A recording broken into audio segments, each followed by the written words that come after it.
Hello everyone, welcome to my Journalism of the Heart news channel. The story for today is a candid new Netflix documentary about Kanye West makes for uncomfortable viewing, given the rapper's latest public meltdown.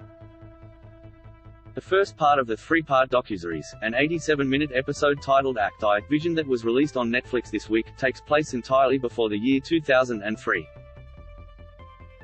Kanye West, in his early 20s, has found success as a music producer, making beats for other artists, including Jay-Z.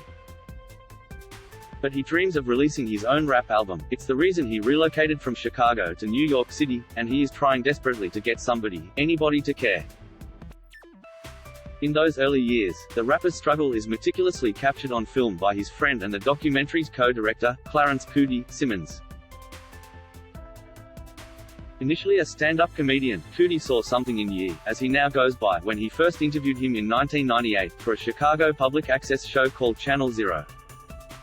He decided to uproot his life to follow Ye around, filming him for a documentary he would direct alongside his creative partner, Chicky Ozar. The doco doesn't reveal much about the infamous version of Ye who trends on Twitter today, because Ye started to cut Coody out of his life as his fame rose. But the early, behind-the-scenes look at the rapper, before Kim Kardashian, before Taylor Swift, and before Donald Trump, is a morbidly fascinating look at who Kanye West used to be. Most of Part 1 takes place in 2002, when Ye is a young producer in NYC looking to get signed by a label.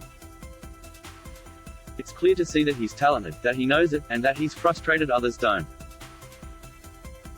Sometimes his drive for success comes off as admirable, like his determination to record debut album The College Dropout despite his label's refusal to give him studio time, but other times, it comes off as uncomfortably short-sighted, like a failed stunt he pulls at the headquarters of Jay-Z's label, Roc-A-Fella. Sometimes there are prophetic moments that make the current Ye's bizarre behavior make sense, like when he jokes, after being mistakenly billed as simply Kanye, with no last name, that he ought to just change his name to Ye. Other parts are harder to reconcile with the present-day Ye, though he's certainly confident. The old Kanye displays shockingly perceptive moments of self-awareness, something the public hasn't seen from the rapper in some time. After arguing with a colleague over whether or not he's earned the label genius, he turns to the camera with a laugh, admitting that it's funny he would ever be offended by simply not being called a genius. At one point, he acknowledges his self-involved nature with a sheepish smile. It's a little narcissistic, or whatever, but FK it. You can't help but feel this whisper of humility was swiftly silenced when The College Dropout went platinum, and that it was the only thing keeping the rapper grounded. While I'm certain Ye doesn't want my pity, his groundbreaking rap albums and financial success speak for themselves. It's hard to feel anything but sad comparing the young, hungry West who worked so hard for his success to the celebrity who has become a public joke at best, and a public villain at worst.